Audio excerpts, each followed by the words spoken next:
not post Endgame, the post New York incident 2012, you know, a post Avenger. I loved Iron Man 3 right out the gate. And here's why. Because it showed that Tony Stark is Iron Man even without the suit. Yes. And he didn't need the suit. By the end of that movie, he wasn't the suit, you know. And just like Steve Rogers says to him, he's like, take the suit off. What are you? You know, and he's got the famous line, billionaire, philanthropist, whatever, playboy. And but the thing is, he learns to be a left hero. Out alcoholic. Alcoholic, yeah. Demon in the Bottle, that whole story, it was basically part of Iron Man 2. But for Thor Love and Thunder, they took that scary villain and just kind of wimped him out and just went with a comedy kind of vibe that really didn't fly. I mean, and the fact they were doing kind of the 80s glam hair metal kind of rock and roll feel of it, I was getting that feel of it. I was like, this could work. This could really work and be terrifying at the same time. But then they just Taika Waititi just leaned so heavily into the jokes. And by the time you get to Zeus, it's just so played out and it's just so bad. See, I think the problem with Love and Thunder is Christian Bale was in a different movie from the rest of the cast. That's a great way of putting it. Yes, he was. He was in a totally different movie. I don't like Christian Bale as an actor. I think he sucks. But my personal opinion. And from what I learned, because I read up a little bit on Gore the God Butcher without trying to ruin the film for me, and then he didn't really do anything except kidnap some kids. What is he, Captain Hook? I'm like, you know, like out of the Batmans, he's like my worst Batman. Yeah, honestly, his Bruce Wayne is just his Patrick Bateman character from American Psycho. Right, exactly. It's a great film, but it's so hard not. Well, obviously the Joker's so damn good in there, Heath Ledger, that you can't. It elevates his performance. Right. Yeah. If you had a I'm weaker not saying the Joker movie in that was film, bad. I'm just saying. no, I know that. Right. If you had a weaker actor as Joker that didn't nail that the way they did and the way Nolan captured it, that could have been a bad Batman movie. We might have not got a third one, you know. But that was a long one too. That was a long movie. Yeah, but such a masterpiece. Dark Knight is, and to still kind of do it with Dark Knight Rises with Bane. I thought Tom Hardy was great as Bane. I did too. And even Catwoman, that movie works. Like you're in control. Yeah. You got the voices down, man. I love it. I like how they had Scarecrow at towards the end. Yeah. I mean, you know, I want to see more Scarecrow. Cillian Murphy, you know, what a great actor he turned out to be. You know, he was always great. Yeah. But Nolan had such a great cast. What's the older actor that's 90? Michael. What's his name? But the butler. Michael Caine. Michael Caine. Thank you, Michael Caine. I was gonna say Michael Keaton, but I know it's not him. Michael Caine, yeah. Such a great actor, you know. He just got such a presence in the scene. So I mean, you had just such great acting. Still one of my favorite comedies is Michael Caine and Steve Martin, Dirty Rotten Scoundrels. Oh God. That's been a while since I've seen that. That is great. A good one. It's great. That is great. Sorry, I didn't mean the con men get conned. No, that's yeah, get conned. Yeah, I'm a fan of Michael Caine. You know, all the way back to like Zulu. Oh wow! You know, where he was part of the 200-man unit of British soldiers that kept the entire Zulu army at bay for like a whole week or something. Yeah. It's kind of like their version of the Alamo. Exactly. No way. Yeah. Or Sparta. This is Sparta. Yeah. Yeah, well, you know, and I've said that about Zack Snyder before, too. The only time Zack Snyder makes a good story for his movies is when he doesn't have to write it. Right? Like, you know, you look at the 300 and it's a great movie, but he basically took Frank Miller's comic book and used it as a storyboard. So he didn't have to write anything. Right. And the good version of the Watchmen, the Ultimate Edition, again, it's like the comic book is the storyboard, almost 100%. I tell you, Watchmen to this day still holds up, and it seems even more relevant the darker times get. It's like it just seems it was the boys before the boys was the boys on Amazon. Exactly. Yeah. It was the Dark Justice League essentially. And did you catch up on the boys, Prophet? I know where it's at now. It's just I caught up. There's too much gross in it for me.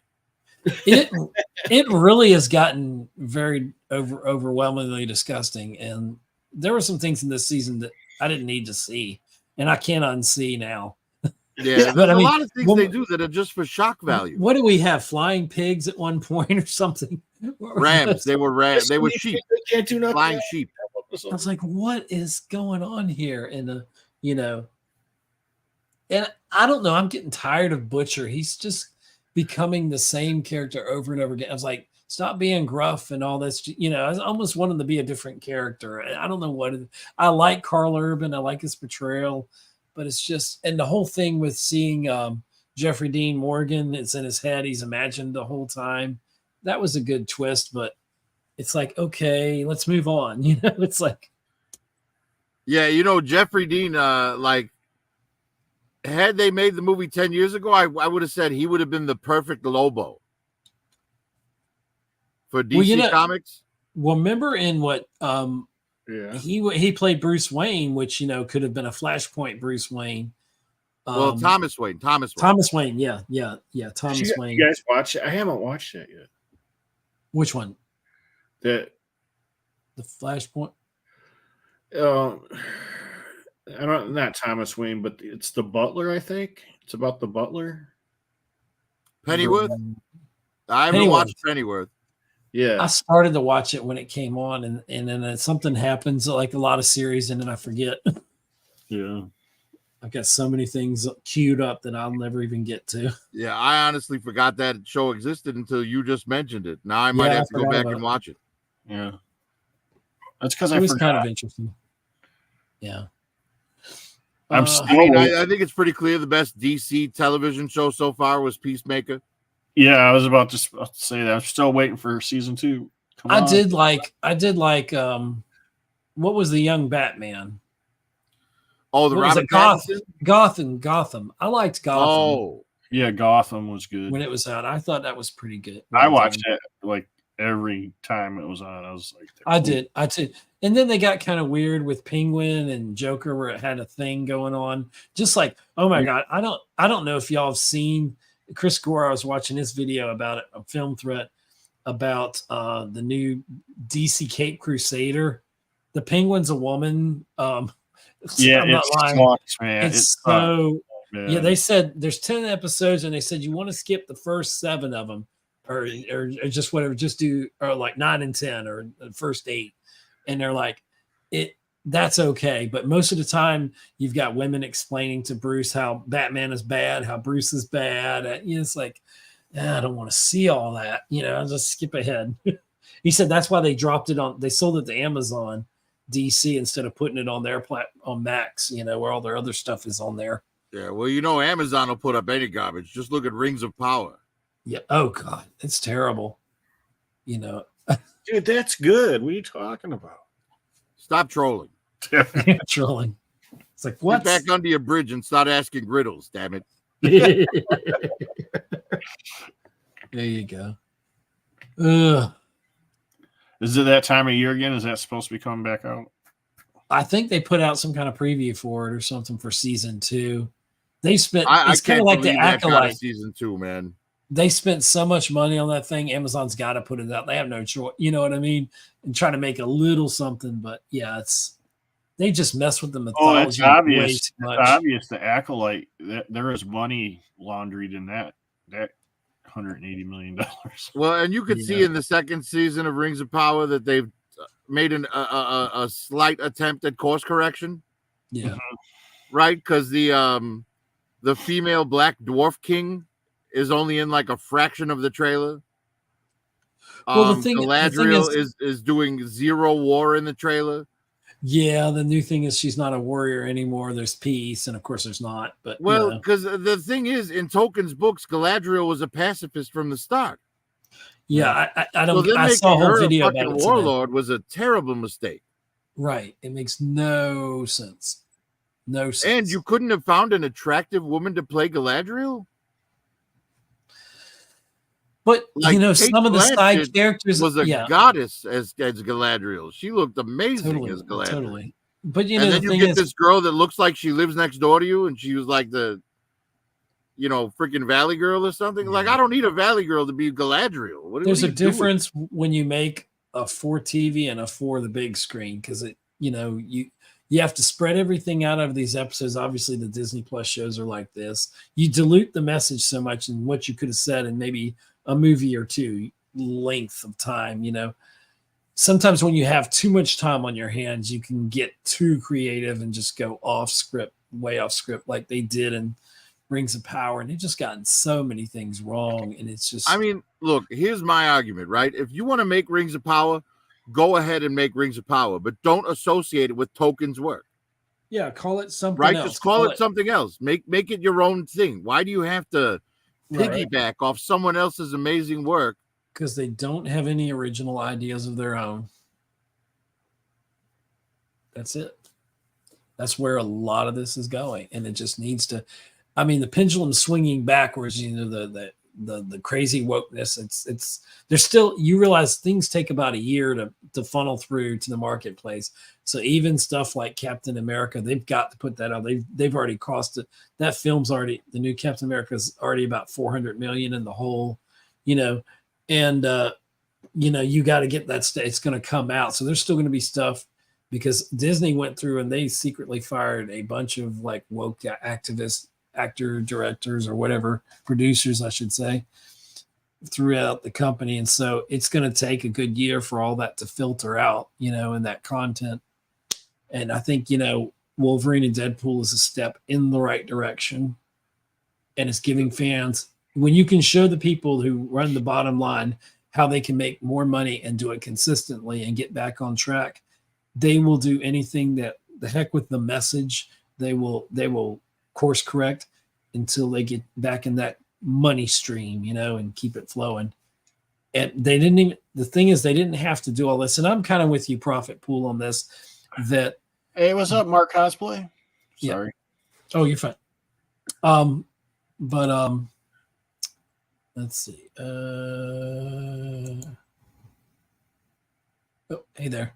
Sorry.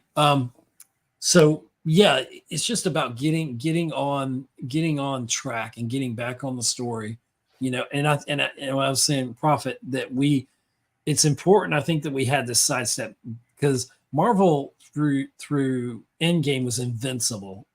You couldn't touch anything without it turn into $1 billion film. They had $1 billion plus films in 2019. There was nowhere to go but damn. They didn't have to. You know what? I'll bring it up right now. Yeah. Let's see.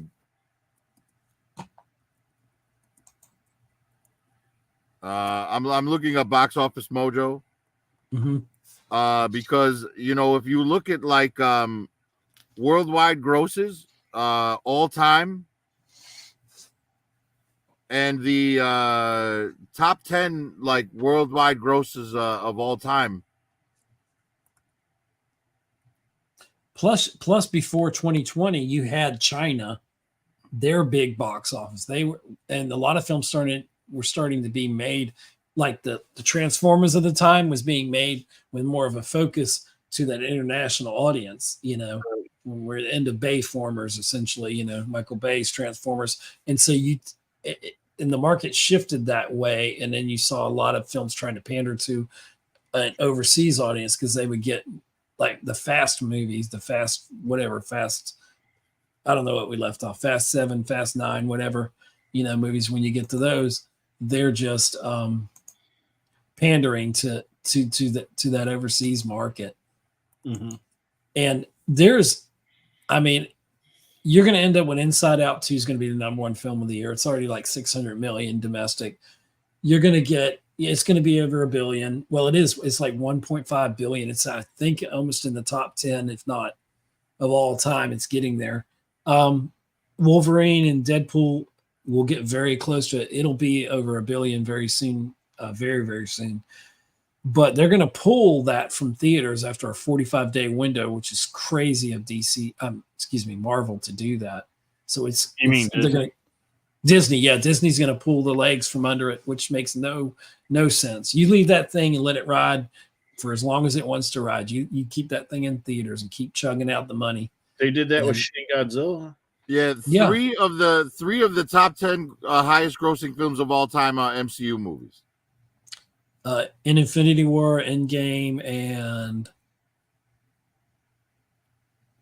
was it Lion King? Endgame, Infinity War, and No Way Home.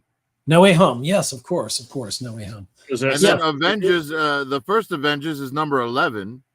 It just got displaced by like at 1.5 billion by Inside Out 2, which is a Disney film. So it's, but yeah, I don't know that we'll ever see the days that we saw in, going up to 2020. And of course the pandemic changed everything and messed up. It pushed this. We were about 5 years pushed up from where streaming ended up being. We were probably going to be getting into streaming about next year, but it all got pushed. And then that messed up how people go and see movies. And it also made people realize as expensive as things are, no matter what, the TV tells you, just look at your wallet and you can see how expensive things are. But it's also shifted the dynamic of how people go to films.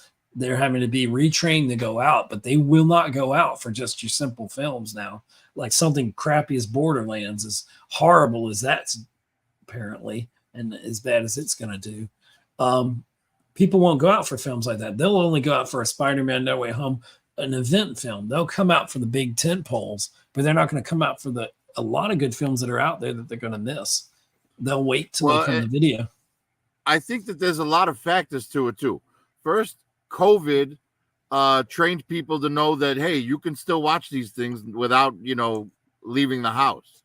Right. And why would you, want to go to the theater for a movie that's not a big event film just to have kids throwing popcorn in your hair and kicking the back of your seat and on their damn cell phones and all texting and talking and all this bullshit and literally there was go to like a midnight showing, somebody brought their screaming baby. On top of that, you tack on the fact that the trust in Hollywood, in the A-list Hollywood, has gone down the toilet because of all these allegations coming out, and people are starting to think, damn, if you're an A-lister in Hollywood, odds are you're some kind of pervert. Yeah. And then streaming is another factor, right? So you take those three things, and it's no wonder that the Hollywood machine is crumbling. Plus, you add to that the fact that everything costs more: concessions, tickets. Most families can't afford to take their kids out. If you've got more than one kid, you can't even afford to take them out. Hell, you can even afford to hardly go on a date without bankrupting yourself. $20 for a bucket of popcorn. That's crazy. It's crazy. It's ridiculous. And I know they got to make their money on concessions, but it's a little bit ridiculous at this point. I worked at a movie theater, all their money comes from concessions to pay. It does. The rent, the electric, and you see another thing. A lot of these people owning their streaming services, except somebody like Sony that is smart and still kind of farms them out to everybody, which is what, if you've noticed, Marvel's done to FX and put their stuff out there again like they used to. But a lot of these people that Disney controlled the whole flow of things, even into their parks. I mean, they had every way to promote their stuff, and it really didn't have to go to the theater. You could bypass the theater. And during the early parts of the pandemic, that worked because nobody could go anywhere. And then when things started to open back up, they thought people would just rush back to the cinema, but they didn't. By then, everything was more expensive. Everything was just, people had changed and they've been, scarred and, well, not to mention, it's hard to find a mainstream movie that doesn't have an agenda behind its storytelling. That is another factor as well. And on top of that, other countries, have kind of caught up to us in the special effects game. Oh yeah. You know what I mean? I mean, there's a lot of good stuff coming out of India and places well, look like at Korea. You know, you got films like Train to Busan. I love that film. You know, that was such a good film. And Parasite. You know, like these are amazing movies Parasite coming was out of amazing. Korea. Look at Godzilla +1. Oh, -1 is so amazing. So much better with you know, and if we're going to talk about $10 million. Japan, the black you and also white have one to just talk came about out. the fact that Japan's manga is outselling American comic books 10-1 at this point. Yes. No, and you know, we have a group of people that grew up totally on Avengers. Well, they're grown now. They're in their 20s at least, maybe older. So they've kind of moved on, you know. They grew up on Star Wars or Disney Star Wars, and they've been kind of burned by that, you know, lackluster Star Wars. And well, so you look at our generation in the same way, right? When we were kids, you know, we were all about Star Wars. We were all about Back to the Future, you know, all these movies that were iconic in our childhoods, right? And we latched onto them strong when we were kids. Then we got to be like, you know, in our mid-teens, and all of a sudden, you know, dating and social life became the important thing, right? And then once we got into our 30s and 40s, we got back into our geek culture, you know, to push the nostalgia button. So right now, the kids that grew up on the original MCU are in that social life, you know, stage of life. They don't care about this stuff. And for the first time ever in like the entertainment history, video games way outsell movies. You know, they make more money than movies. And kids have distractions. You have TikTok. A kid would rather stay on there and play on TikTok and go to a you know, than go to a movie. You know, they don't want to, and the attention spans are -0, you know, -100 at this point. You know, nobody's got an attention span. You know, and the teacher would ask us, what do we want to be when we grow up? Our answers were stuff like, you know, a rock star, an actor, a policeman, a fireman, an astronaut. Yeah. Nowadays, like half the kids are saying an influencer. An influencer, yeah. But who's going to do the work? Nobody. It's like, yeah. Well, and that's why I tell all the younger people in my life, I'm like, bro, go to trade school, learn to be a plumber, learn to be an electrician, learn to be a mechanic. Because nobody's learning this shit right now. And, you know, 20 years from now, when the current generation retires, you're going to be able to charge an arm and a leg for those services because they're not going to be able to find it anywhere else. South Park did a great episode on that. You remember with the people with the plumbers and they were riding around in like the limousines and stuff like that and flying the airplanes. It was like hilarious. But it's so true. It's so true. Our society's upside down. And, you know. Has South Park get an assassination one yet, or a Kamala Harris taken over yet? Oh God! You know it's coming, bro. Well, please don't let the Simpsons do one. We don't need any more of that. Yeah, them predicting the future for us. Give me some good news for a change, please. Something good. But yeah, it's just society's so upside down. And I'm sure our generation before us, when they got to our age, thought these kids are crazy, you know. Well, that's like the cycle of generations, right? It is. You have like a period of prosperity, and the parents, like, they want their kids to be happy, so they let their kids think however they want without, like, you know, filling their heads with like how the system works. And then you get a whole generation of protesters, and then the protesters grow up and realize why things are the way they are and how they need to, you know, and they start having to pay a mortgage, and we get another period of prosperity until their kids grow up and like start questioning everything. But I'm not going to badmouth a Gen Zer because those are the people taking care of me in the nursing home one day. So I'm going to be nice to them. They ain't going to do that. What are you talking about? Yeah. I'm sorry. There'll be robots taking care of me. But. Right, exactly. We'll have AI taking care of us by then. There you go. And then it'll just terminate. Just get rid of us and start over. Right. We'll be like the Eskimos. Just get on the ice floe, old man. You're not useful anymore. That's right. Well, I mean, being in my mid 50s and going through a job hunt and a career change, I feel it sometimes. I feel like, you know, I literally went to an interview and I was candid with one of them. And I said, I have so many skills and so much to offer, but I was like, it's frustrating to be told that I'm overqualified and at the same time underqualified. I was like, I get that, but give me a chance here. Let me prove I've still got some viable skills. And so we'll see. But it kind of plays on your psyche when you get, I'm 54 now, so it kind of plays on your psyche when you get to that age and all of a sudden you don't feel like you're that important, even though you are. You have your gifts and you find what your skills are, but you have a society that doesn't value you in the same way they valued you before. It's a weird place to be in. It's not a place I thought I'd be in, and I'm going to make the best of it. And it happens to everybody, man. Yeah, like, it does. It does. Yeah, because I spent my entire 20s like bartending, and I realized,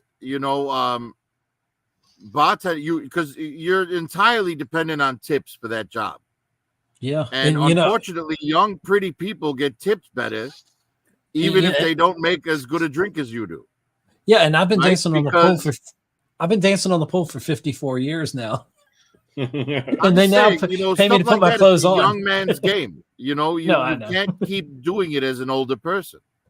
Yeah. And I had that when I was in the film industry as a sound mixer, and I was like, I was probably, I don't know, maybe in my late 40s to 50s, and I'm like, you can't carry around all that equipment the way you used to. It's like you don't have the stamina to carry all this heavy equipment around and do all that.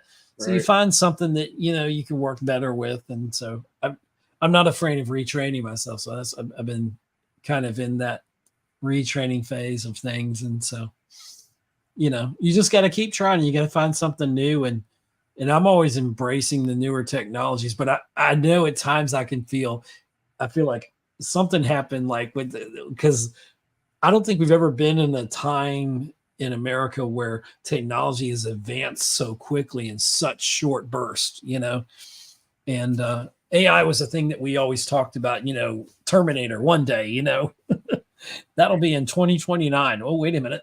It's almost 2029 and we've already got AIs, Remember that movie WALL-E? I do. Oh my gosh. That is a precursor of where we're all going to be these big blobs sitting, in these comfortable chairs, pushing buttons, being fed through a straw, unfortunately. Well, that's the future for the filthy rich. Unfortunately, the future for us, I'm not going to say for us, but for like the have-nots is idiocracy. Yeah. There's been a dumbing down of America. Idiocracy is the lead up to WALL-E. And WALL-E is on Earth cleaning up at the beginning of the film is the remains of idiocracy's future. And here's an unpopular thing to say, but I'll say it. I'm not afraid to say it. Is there's been an emasculation of guys. Our worth is like the hunter-gatherers, which we're kind of DNA programmed by. It's not valued anymore. It's not valued. We're not valued in the same sense. There's a lot of this generation of guys that worries me that are being brought up. They don't have confidence. I see 20-year-olds that I'm in school with that, and we get along fine, but the social skills, not just the males, but the females as well. I see a lot. You'll see a few kids that are like super intelligent. You're like, oh my God, they must be an android or something. They're so good. They are so on point. And I see a lot of those, but I see a majority of people that'll go through careers and they're in their 20s and they hardly have any social skills, and like talking with them. And it's not me necessarily talking with them, but it's just seeing them interact with others. They don't know how to interact with people in person the same way you do with the people online. Right. Yeah, they'd rather, text me, and I mean that's cool, and I respect, each person for their own strengths, and I understand people have anxiety and weaknesses and different things about their personalities, and that's who some people are, and they deal with that. But there is just this generation, I feel, socially is so ill-equipped because of their dependence upon their phones, and they'd rather text somebody than, a handshake and a smile. It's different than our generation. Well, that's because with a text, you can type it out and think about what you want to send first. And sometimes I appreciate that. Personal editor when you're just talking directly to people. And sometimes you're afraid to say what you really think, and not that you're being rude to anyone, but it's just, you don't know what kind of minefields you're stepping on. Sometimes you don't even realize there are minefields, verbal minefields, and you don't Well, this mean was to probably, I want to say, upset anyone. 2016. Yeah. In 2016, I was taking out my garbage, and there were a couple of kids. They had to be like 12 or 13 walking down the alley, and they were Mhm. both texting. And I was like, guys, who are you texting? Just hang out with each other. You're right there. Just talk to each other. Yeah. And they turned to me and said, we are. Like they were literally walking next to each other, texting each other.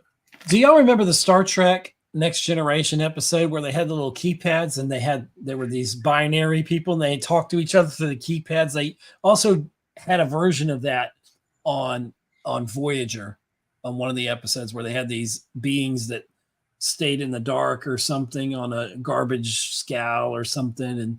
But I remember like there were like 3 humanoid robots and they would speak to each other and they could do things, and Data could speak with them, but they spoke completely through their phones. And this was before cell phones were even a thing. Roddenberry was ahead of a lot of things, but it's kind of like that. You can speak, and with the internet, generally speaking, you have an anonymity. People can be the ugliest versions of themselves. It's kind of like, you can be yourself from a really dark reality. You know what I'm saying? It's like you can be a variant of yourself, and one of the best episodes of Community.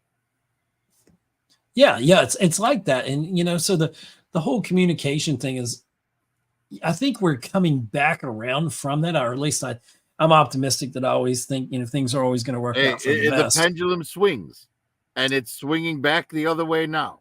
It's swinging back the other way to a little bit more common sense in everything. And that, I'm not talking politically. I'm just talking in general. I feel like we're getting back to a little bit more common sense. I think we're going to, I love what somebody said in a meme. They said, we've got all this AI taking over our art and stuff like that. And they said, I thought that the AI was supposed to take over our jobs so we'd have time for art and creating.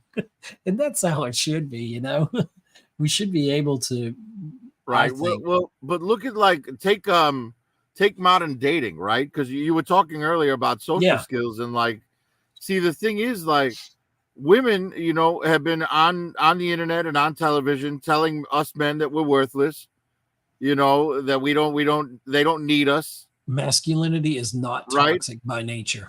Yeah, exactly. And it's they're starting to, now the women are getting to the point where they're like, wait a minute, I've rode the carousel for the last through all my 20s and early 30s, and now all the men that used to want me are going for younger women, and now I'm alone and I can't find a date.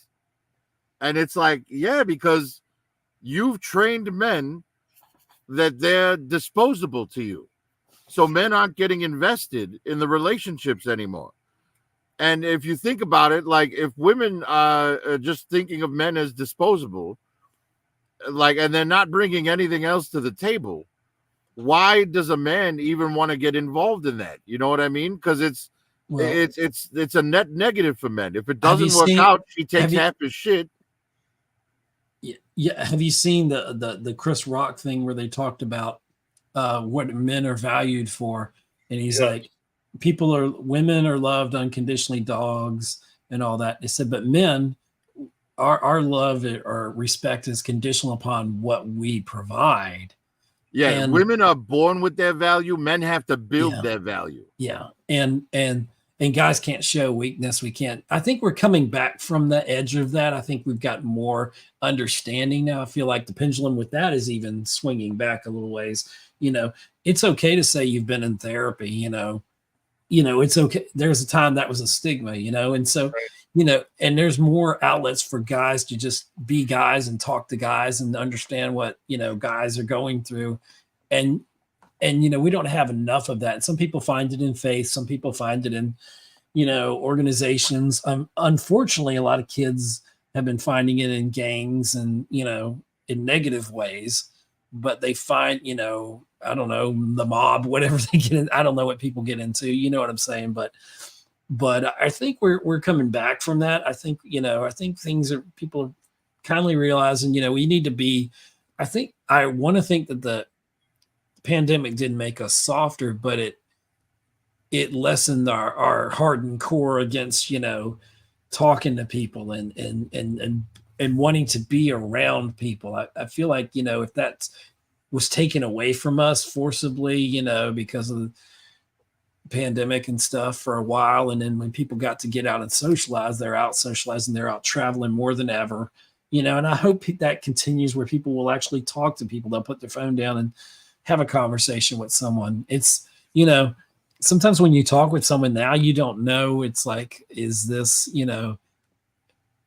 almost don't know how to carry on a conversation. It's so weird. I'm such an extroverted person. So it's like, for me, the pandemic was hard. It was like, I felt like I was in prison. I couldn't talk to people, couldn't go anywhere. And I almost had to retrain myself when it was okay to go out and talk to people and go places.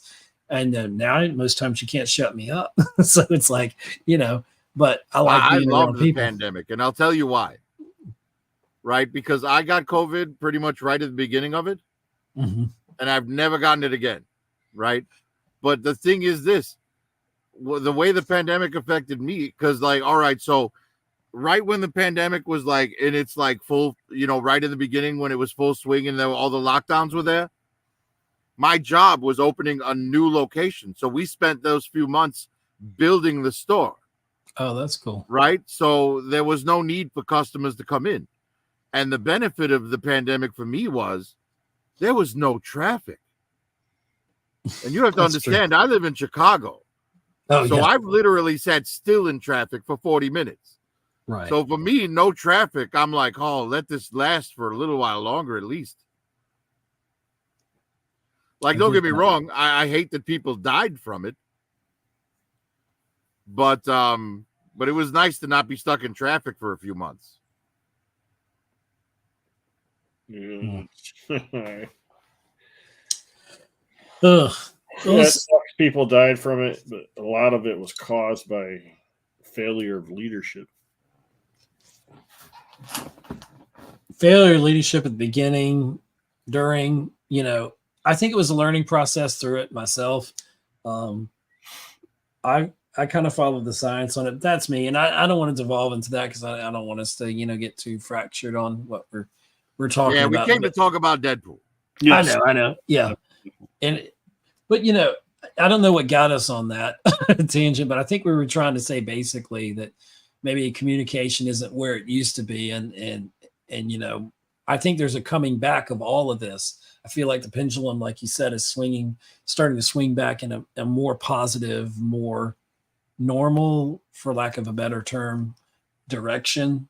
So, of course, we haven't had the elections. Are realizing that, in terms of like, social situations, in terms of like, just the way things were in general were better before.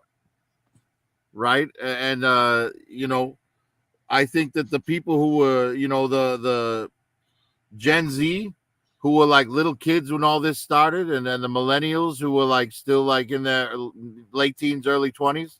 Yeah. I think that they're starting to notice, that things are just getting worse and worse. And, they're starting to think about, well, how do we bring it back to when things were good? You know what I mean? Because when they were young, they were told things were bad, but they didn't have anything to compare it to. Right.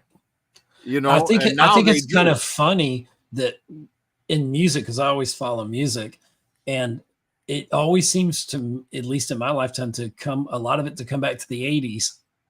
People like that fun type of music. I was watching not too long ago, I saw the We Are the World thing, and you had like 40, 50, I don't even know how many artists it was. All these people were like at the top of their game. All these people were superstars. You had all of those people. From every genre. And it can mix. Yeah, totally. Soul, R&B, you had rock, you had country in the same room. It was pop, everything, and the internet kind of brought things together, but then shattered everything into a million subcategories, which can be good for like artists coming up. but you don't have the machines that made those people, at least in the film. Yeah, I mean the music industry. You don't have a lot of that. That's also part of the reason why we're getting so much trash, right? Because we don't have that filter.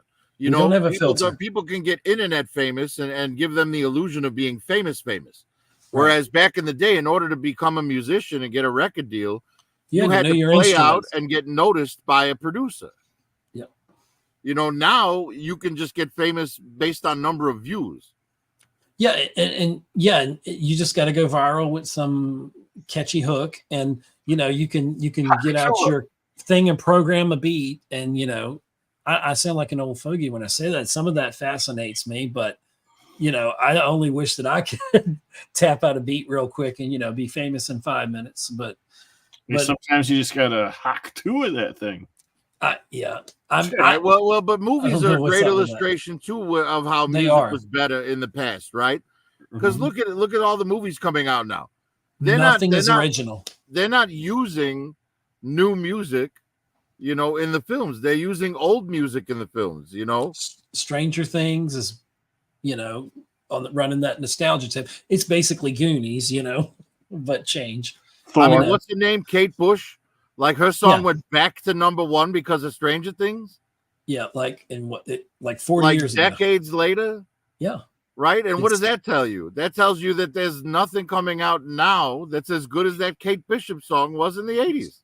There's just not that soul. Thor Ragnarok was like. Right. Brought Led Zeppelin back in. Guardians of the Galaxy. Oh yeah. Guardians was a huge one for that. I can't watch that scene in Thor without hearing that song. Yeah, immigration song. Yeah, immigrant song. Yeah. That'll always be Thor now in my mind. I know. I can't separate the two. And that's when you know the music and you know who you're speaking to, and you can marry the visual with the sound, and then you've got a memory there. You've got something, you created something new out of something old. It kind of for me started with Beastie Boys and the whole Run DMC, Walk This Way with Aerosmith thing. That was a big bang, as it were, for like. Yeah.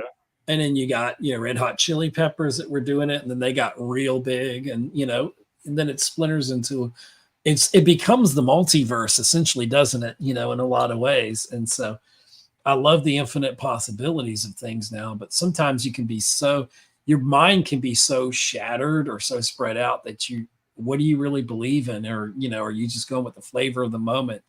That's the other, Right. Well, the problem is that the flavor of the moment is filled with songs like, My Coochie Be Juicy and, and all this mumble rap and shit. Yeah. Good Christian songs like that. You're right. Them good church songs. Right. Like, I don't think, that's the whole reason that you don't see modern music in the movies anymore.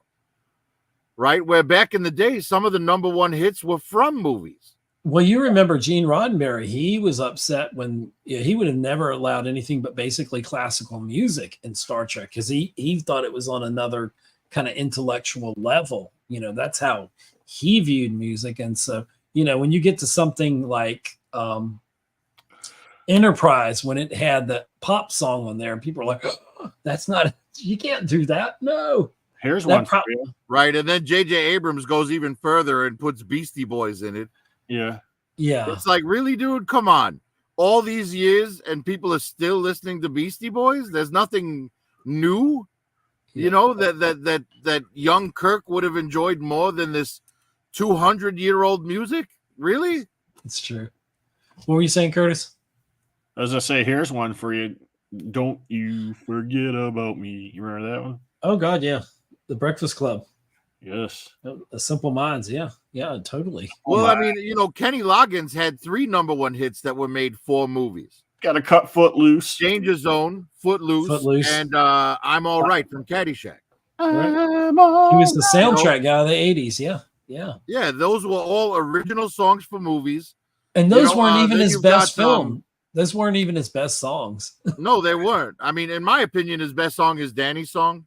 I was going to say that, yeah. Even though we ain't got money. Yeah. I'm so in love with you, honey. That's such a beautiful great song. lyric. It's a beautiful song. It's about a song about building a family, man. It's amazing. To me, that was always in the Cats in the Cradle kind of group, of songs. Yeah, I put it in with like John Denver's Country Roads. Oh yeah, Kansas's Dust in the Wind. Which by the way is my favorite song of all time. Dust in the Wind from Kansas. Oh, I love that song. It's a haunting song. Oh gosh, I'm thinking of a lot of songs. I'm a big James Taylor. I've always been a James Taylor fan. America, Sister Golden Hair. America, yeah, they have so many good songs. For me, Tin Man by America. Oh my gosh, I will stop what I'm doing if I hear Tin Man. Oz never did give nothing to the Tin Man that he didn't already have. We're talking about that genre of music, and now I'm thinking about Creedence Clearwater Revival. And now all of a sudden I want to watch The Big Lebowski. Good. Before you know it, we're going to be talking about Motown. I'm thinking of Stand By Me. Not Stand By Me. The Big Chill we were talking about the other night. So that's great. I love all of that. You better respect. Stuff. Yeah, I miss the good old days when musicians needed to have actual musical talent. Yeah.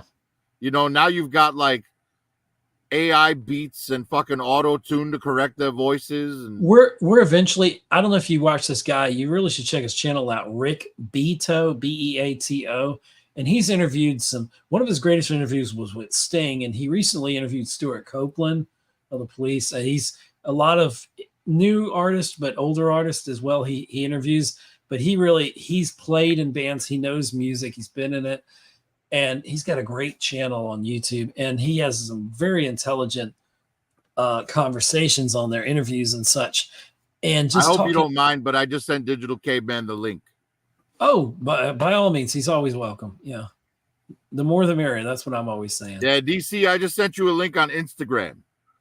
Okay, but when Caveman comes here, we need to start, when you start seeing him show up and I let him in, start talking about Wham, because he loves George Michael. Let's just start talking about how much we love Careless Whisper and Wake Me Up Before You Go, and just be serious about it. Oh man, Faith is an amazing song. They are. I ain't gonna lie, I love my 80s, so you gotta love George Michael. His better stuff was actually the Listen Without Prejudice Volume 1 that came after the acoustic album he did, where he covered some Stones on there as well and some other things, but different influences. But I appreciate pretty much all types of music, except I can't really rock. Sorry. Oh yeah. Yeah. He says he's going to stay in chat then. Oh, he heard. You told him that? Oh, shit. Oh, he must have heard. I forgot he can. Apparently he doesn't want to come on and talk Wham. He's got to start breaking down his tent. Oh, that was earlier. That was 10 o'clock. Oh, I'm just seeing the chat now. Sorry, the chat. Oops. He's going to stay in the chat. Jitterbug. Okay. Well, I ruined that. I'm sorry. I'm not used to people listening or watching. But the jitterbug. That shit stuck in my head, damn it. You put the boom boom into my heart. Yes. You make the sunshine brighter than Doris Day. Now, that's a beautiful lyric. Especially if you're Doris Day. Yeah. But here he is. Everybody go Jitterbug when he comes in. Jitterbug. Oh, Jitterbug. Hey, welcome to our Wham Fest. Yes. Ed, where's your fingerless neon gloves and your booty shorts and take me dancing tonight? Talking to Ed. I got no shame in my 80s. I will bust out. Tell them when we played Rock Band that time, and I nailed Hungry Like a Wolf on Rock Band without even looking at the screen, dude. Hungry like the wolf. Yeah, Duran was huge. Yeah, you almost. I remember you almost nailing my TV, swinging the mic around too. Yeah, it was when it had the microphone. I thought I was like Mick Jagger or somebody, because I'm the star of this band. I'm the David Lee Roth. I'm the star of this band. I'm the singer. And I can't sing. I can't carry a note, but I get the whole digital. Well, I don't think anyone can deny that Van Halen was better with David Lee Roth than Sammy Hagar. I'm of two minds. I'm a Van Hagar as well as a Van Halen. It's two different bands. They are two different bands. Yeah, I like. My problem. Look, I'm not saying that Van Hagar was bad, but Van Hagar wasn't Van Halen anymore, because Van Halen with Sammy Hagar sounded like Sammy Hagar. Yeah, well, that's what Sammy Hagar said recently in an interview. He said it's not that I didn't like David Lee Roth. He wasn't my kind of showman. My kind of showman was Mick Jagger. It was, you know, is it Pete? Not Pete Townsend. Help me out. The head of the Who. What was the Who? Roger Waters. Roger Waters. Yeah. No. Was he? No. Was it right? Roger Waters. No, okay. no. Roger Waters was in the Pink Floyd. Pink Floyd. Hell, yeah, I can see the guy. You know, the lead singer. You know what I'm talking about. The frontman Yeah, I know like you're that. talking about. He was like, he's like David Lee Roth wasn't. I wasn't aiming for this. I was aiming for Jagger, and so those were his. Yeah, idols. well, it's unfortunate he said I was. He didn't hit Jagger. He wound up No. being fucking a discount Jimmy Buffett.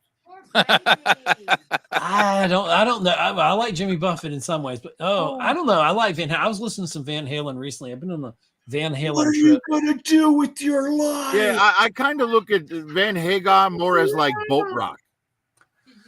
Well, you do now, but at the time they were pop rock. They were, you know, some of the stuff when Eddie they were a very poppy rock. Well, you have to understand that 1984 was one of my favorite albums of all time.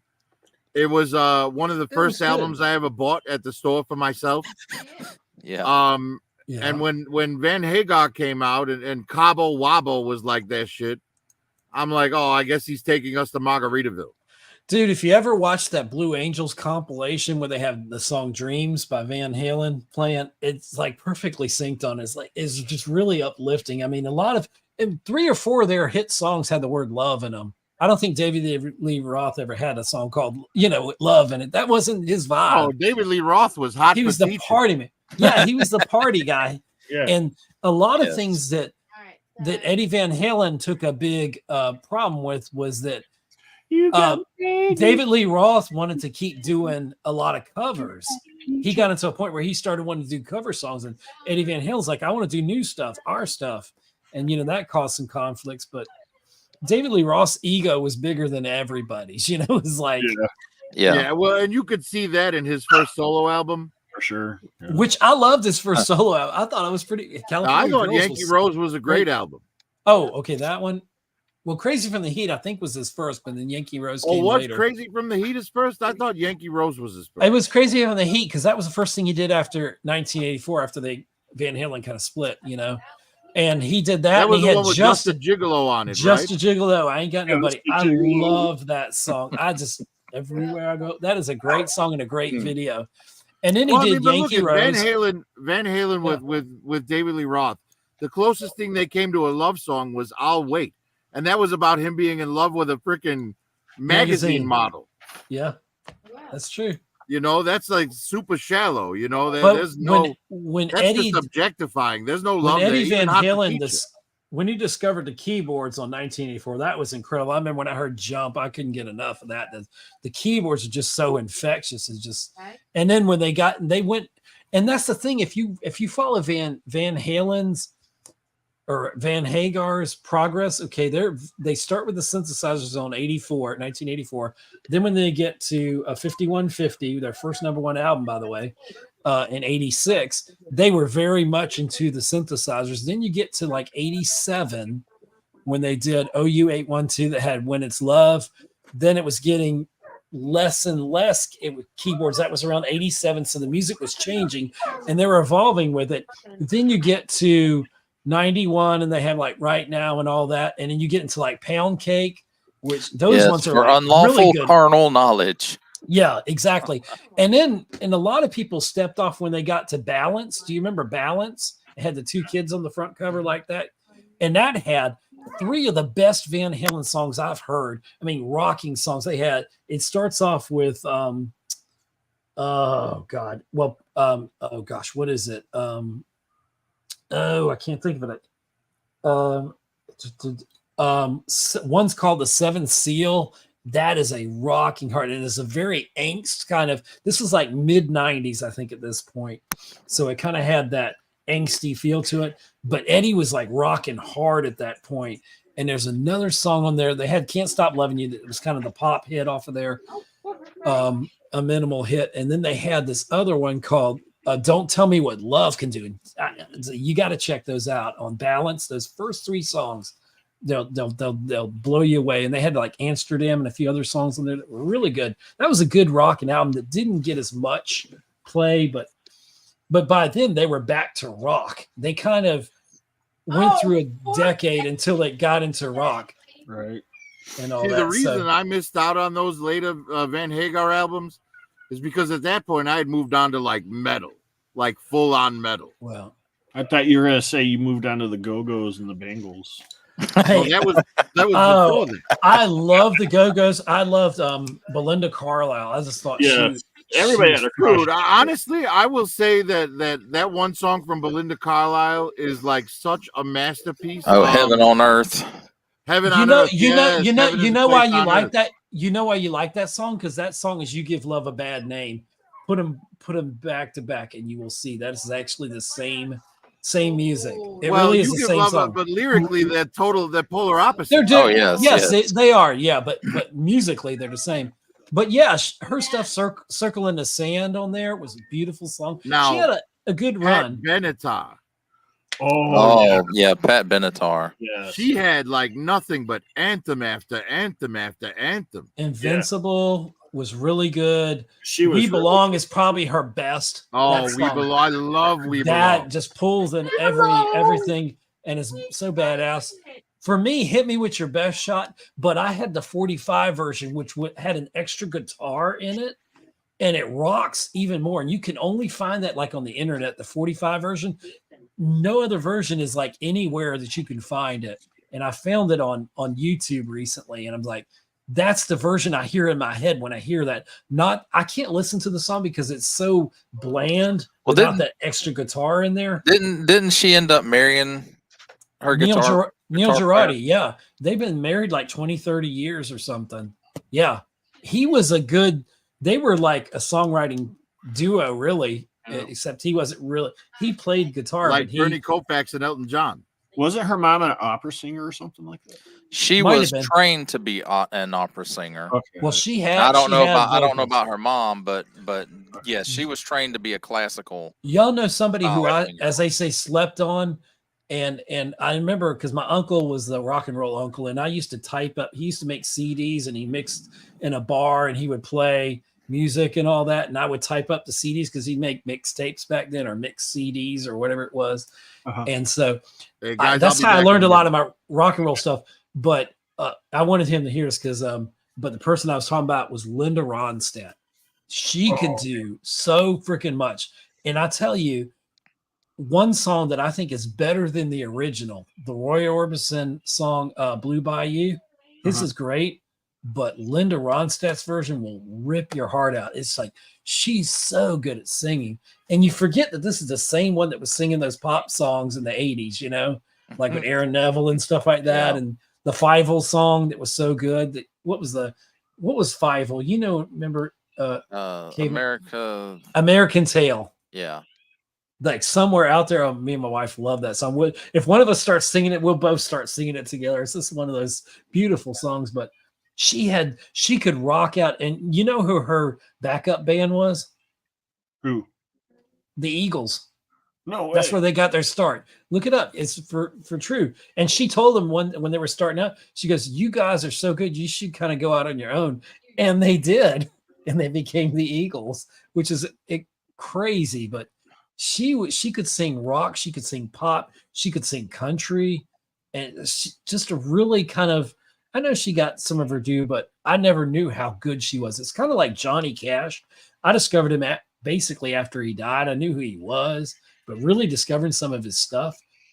Like he has a singer-songwriter CD that came out recently. You know, he's really not the kind of music you listen to as a kid, you know? No, that's true. You don't talk about being in Folsom Prison. But you know, but he was yep.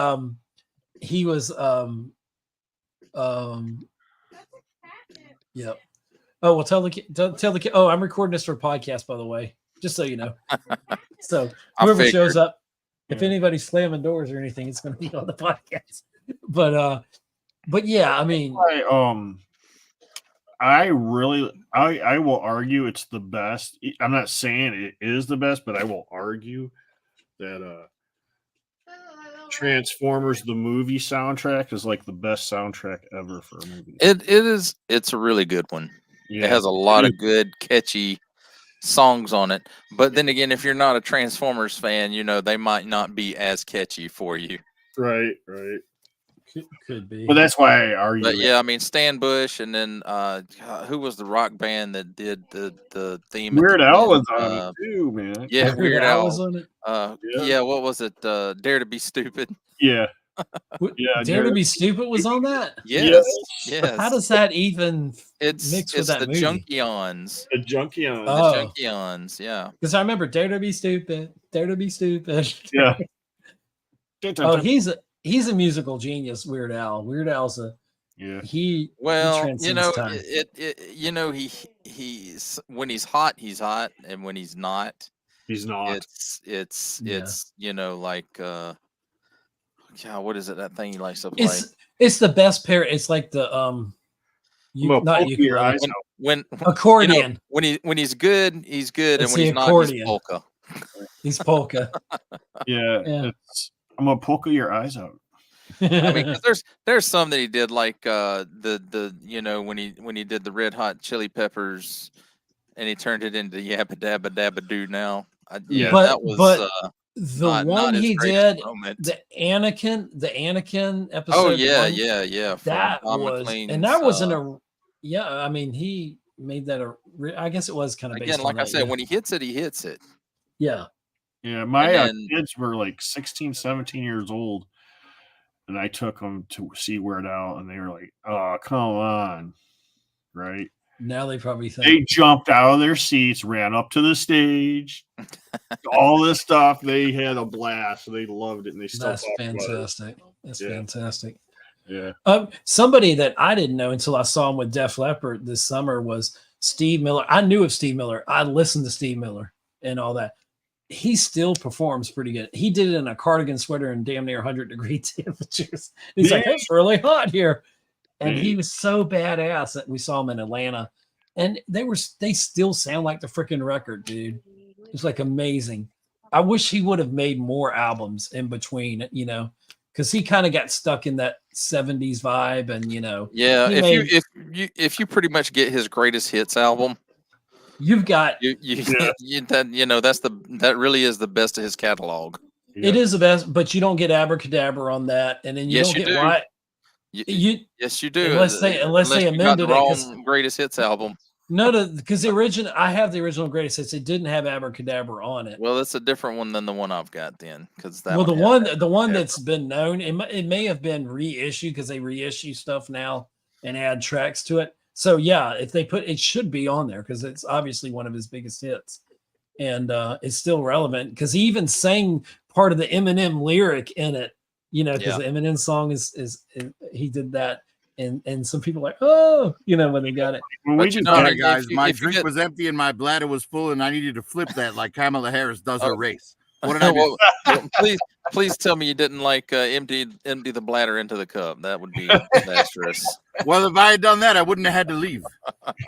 Oh dear. Hey, you missed our good conversation. We were talking, and the artist I was building up to was Linda Ronstadt. I know you. Well, I had left when you had started mentioning Linda Ronstadt, and I heard you talking about her song "An American Tale." Yeah. But my favorite song is "Blue Bayou." Nobody does it like her. She's better than Roy Orbison on that one. There's only a few songs I can say are as good or better than the original. "Walk This Way" by Run DMC, I think, is a little bit better than the original, even though I do appreciate the original. All Along the Watchtower was better by Hendrix than Dylan. Yeah, so much so that even Dylan changed the way he played it to match Hendrix's version. Yeah, that's true. That's true. You mentioned Buffett. There was one cover that he did that I thought he did a good job of, and that was Southern Cross.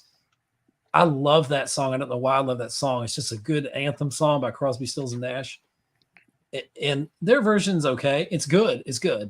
But I liked his version. It was a different kind of version, but it still was close enough. I'm usually a purist. Here's a hot take for All Along the Watchtower.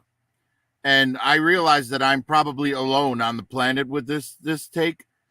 But there was a very diffused version of that song done for the show Battlestar Galactica by Bear McCreary. And that version of All Along the Watchtower is so fucking amazing that I actually like it better than Hendrix's. Like the new Battlestar Galactica or the classic one? The new one. It played in the very final episode. That might be why I don't remember it, because I try to forget that final episode. It wasn't the greatest cap off for that series. No, that series was amazing up to that point too. It was amazing until that. I think they just didn't know Bear how to end McCreary's it, version of All Along the Watchtower, guys, listen to it. It's fucking haunting. It's amazing. Yeah, I got a guilty pleasure for don't make fun of me, but I like the Georgia Satellites. No, that's so you're telling us that almost feels like that to us. That feels like heritage to us. Yes, he loves you. Period. Do you love him? Question mark. I got a little change in my pocket. Going jingle-lang-a-ling. Gonna call you on the telephone, baby, and give you a ring. Yes, no, that's okay to like. Get no hug. That's when she told me a story about free milk and a cow. Tease you too much about it. Yeah, that's a great song. Yeah. It is. I remember that 86. Yeah. Watching on MTV. Yeah, there were a lot of one-hit wonders from that era. You know, you remember "Should I Stay or Should I Go" from the Soup Dragons? Like you remember the song, but you don't remember the name of the band, right? No, I didn't remember the name of the band. Exactly. It's the Clash. No, that was the Clash. The Clash. The Clash. Yeah, originally, but the Soup Dragons covered it in the 90s. Why? Hell if I know. No. Certain songs you can't touch. There's a lot of songs to me. Like the only one song that's better than the original to me is Layla by Clapton. When he did the unplugged version, I freaking loved it. It's a whole different vibe. Don't get me wrong. I love that guitar riff. Yeah. In the original version, but the acoustic version was so much better. Yeah, I can't watch Clapton unplug. I'll start crying as soon as he starts singing "Tears from Heaven." Oh yeah. Yeah. Clapton, he's doesn't get enough respect. That whole album was great, and it launched the whole unplugged thing on repeat. Yeah, that's who my human avatar was named after. Actually, what kicked off the unplugged stuff was the time that John Bon Jovi and Richie Sambora showed up on one of the award shows, and they did the acoustic version of "Wanted Dead or Alive," and that gave the MTV execs the idea to do. And then Clapton's the one that blew the door. He blew the lid off. I would argue the best unplugged session was Nirvana. I enjoyed that one too. And I was not a big fan of them at the time. There's a version, and I don't know that it's officially unplugged on the show, but there was one where Melissa Etheridge, who doesn't get a lot of credit, she was on there and she brought, it might have been Heroes and Icons or one of those, icon shows or whatever. But I thought it was an unplugged, and she brought on Bruce Springsteen, and they did Thunder Road. And it was just so cool to see somebody who's really loved or influenced. I mean, Springsteen was like everything to her, and just like the power of her music, you could feel Springsteen in it, and you could see he was juiced up by playing it. So that was a really good one. Another really good acoustic session that we didn't get until like 40 years later. Well, not 40, like 30 years later, was because the Beatles did an unplugged session, and we didn't get it until they put out the anthology album.